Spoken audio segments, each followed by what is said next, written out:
আসসালামু আলাইকুম, বিসমিল্লাহির রহমানির রহিম। মোমেনাস কিচেনে আপনাদের স্বাগতম। আজকে আমি এখানে আমার বোন কনা আপার বাসায় দাওয়াত খাবো। আর যেহেতু ওনার বাসায় দাওয়াত খাবো তাই আমি আর কিছু রান্না করি নাই, উনি যা রান্না করতেছে তাই আমি আপনাদের সাথে শেয়ার করলাম। তো আজকে এখানে মোরগ পোলাও হবে, বল মাছ, টমেটো, আলু ভেঙে বল মাছ দিয়ে রান্না হবে, আর ডাটা দিয়ে গুলশা মাছ রান্না হবে, আর পোলাও। তো এখানে মোরগ পোলাও যেহেতু, তাই মোরগটা একটু ঝাল হবে, তাই হলুদ দিয়ে মেখে, হলুদ আর সামান্য লবণ দিয়ে মেখে এটা ম্যারিনেট করে রেখেছিল 10 মিনিট। তারপর এটা ভালোভাবে ভেজে নেবে। আর ওনার ছেলে একটু ঝাল ঝাল পছন্দ করে। ওনার ছেলে বলে যে যদি জাল জিনিস হয় তাহলে জাল দিতে হবে, আর যদি মিষ্টি জিনিস হয় তাহলে অতিরিক্ত মিষ্টি দিতে হবে। মানে যে কম মিষ্টি দিয়ে খাওয়া আবার কম ঝাল দিয়ে খাওয়া এগুলা পছন্দ করে না। তো উনি আমাদেরকে আজকে দুপুরবেলা ওনার বাসায় দাওয়াত করছে। আর আজকে আমার মেয়ের পরীক্ষা, স্কুলে বার্ষিক পরীক্ষা। তো বার্ষিক পরীক্ষায় সবার কাছে দোয়া চাই, আমার মেয়ের জন্য সবাই দোয়া করবেন। আর এখানে যে মোরগটা রান্না করার জন্য এখানে সব ধরনের মশলা দিয়ে দিল, আর মরিচের পরিমাণটা একটু বেশি দিয়েছে যেহেতু ওনার ছেলে একটু ঝাল পছন্দ করে।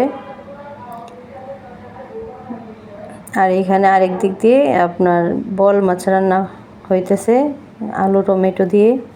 তো আলুটা ভেঙে সিদ্ধ করা ছিল, আলুটা ভেঙে তারপরে এখানে আলু বল মাছ দিয়ে করতেছে। আসলে দুই চুলা থাকলে রান্না করতে অনেক সহজ। একদিক দিয়ে একটা বসিয়ে দেওয়া যায়, আরেক দিক দিয়ে আরেকটা বসিয়ে দেওয়া যায়। আর এক চুলার রান্না অনেক দেরি হয়, আর আপনার এই কষ্টও লাগে যে এতক্ষণ সময় নিয়ে রান্না করতেছে, তারপর রান্না শেষ হয় না। আর এখন যেহেতু শীতকাল আর শীতের সিজন পড়ে গেছে, এখন আপনার এই যে আলু টমেটো দিয়ে, সিম আলু দিয়ে, তারপরে যে কফি দিয়ে বাঁধাকপি তরকারি, এগুলো সব মজা। আর এগুলাই এখন অনেক ভালো লাগবে খেতে।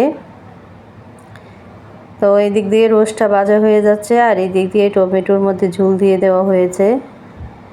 দেখেন তরকারির কালারটাই অনেক সুন্দর আসতেছে। আমিও এটাই ভাবি, যেহেতু বাড়া বাসায় থাকি আর আমার লাইনের গ্যাস, সরকারি গ্যাস, এক চুলা। এখন যদি একটু অন্য বাসা চেঞ্জ করি, অন্য বাসায় যাই, তাহলে দেখা যাবে যে সরকারি গ্যাসটা পাওয়া যাবে না। আর সিলিন্ডার গ্যাস তো জানেনই, এখন 1700-1800 টাকা সিলিন্ডার গ্যাসের দাম। তো এই জন্য বাসাটা চেঞ্জ করতেছি না, যে এক চুলা আছে আমাদের কোনোভাবে চলে যায়। শুধু কষ্ট হয় কোনো মেহমান আসলে বা কেউ আসলে, তখন এই যে এক চুলা করে রান্না করতে করতে দেখা যায় যে অনেক সকালে বসাইলেও 10টা বেজে যায়। এক চুলা রান্নাটা আসলে অনেক কষ্টের। তো এখানে রোস্টটা বসানোর জন্য বেশি করে পেঁয়াজ কুচি করে দিয়ে দেওয়া হয়েছে। আর আমি তো এমনিতে পেঁয়াজ বাটা খাই, আর আমার যে আপা কনা আপা, উনি পেঁয়াজটা বাটা খান না, উনি পেঁয়াজটা কুচি করে দিয়ে দিয়েছেন। আর এখানে সব ধরনের গরম মশলা দিয়ে পরিমাণ মতো লবণ দিয়ে এটার মধ্যে একটু ভেজে লাল করে নিবে। তারপর আবার একটু সামান্য পানি দিয়ে মরিচ, তো এখানে সব ধরনের মশলা দিয়ে দিয়েছে। আর যেহেতু ছেলে ঝাল পছন্দ করে, এই জন্য মরিচের পরিমাণটা 2 চামচ দিয়ে দিয়েছে।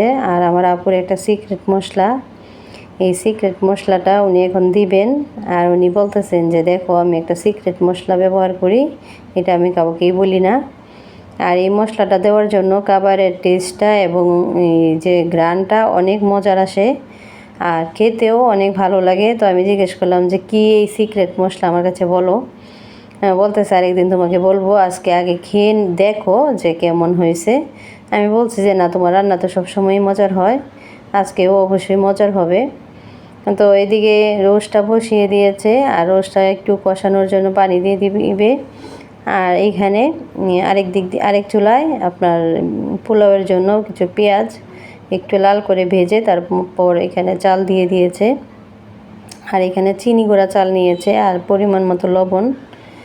আর লবণ ছাড়া পোলাওটা খেতেও ভালো হয় না। আর এই দিক দিয়ে দেখেন যে রোস্টটা হয়ে গেছে। আর এখন পোলাওয়ে পানি দিয়ে দেবে। আর আমি পোলাও রান্না করলে ঠান্ডা পানি ব্যবহার করি, সমস্যা হয় না। আর দেখলাম যে কোনো আবার গরম পানিটা ব্যবহার করছে। তো গরম পানিও ব্যবহার করলে পোলাওটা সুন্দর হয়, তাড়াতাড়ি বলক চলে আসে। আর ঠান্ডা পানি দিয়ে আমি যেহেতু করে অভ্যস্ত হয়ে গেছি, আমার কাছে ঠান্ডা পানিটাই ভালো লাগে বেশি, অসুবিধা হয় না। তো দেখেন পোলাওটা কত ঝরঝরা হয়ে গেছে। আর এখানে একদম ফ্রেশ কচি ডাঁটা কিছু বাজার থেকে নিয়ে আসছিল। আর এই ডাঁটাগুলা এখন গুলশা মাছ, একদম নদীর ফ্রেশ গুলশা মাছ দিয়ে আর কচি ডাঁটা রান্না করা হবে। আর এই ডাঁটাগুলা একদম নরম, একদম ছিল। আর এখানে উনি মানে কণা যিনি আমাদেরকে দাওয়াত দিয়েছেন, উনি এখানে হাতে মেখে তরকারিটা বসাবে। তো আমার ভিডিওটা যদি আপনাদের ভালো লাগে অবশ্যই লাইক করবেন, কমেন্টস করবেন, এবং যারা আমার ফেসবুক পেজ থেকে দেখতেছেন তারা চ্যানেলটা মানে পেজটা ফলো করে দিবেন। আর যারা ইউটিউব চ্যানেল থেকে দেখতেছেন তারা আমার ইউটিউবে চ্যানেলে সাবস্ক্রাইব করে দিবেন দয়া করে। তো সবাই ভালো থাকবেন, সুস্থ থাকবেন, এবং আমার আগামী ভিডিও দেখার জন্য অনুরোধ রইল। আল্লাহ হাফেজ।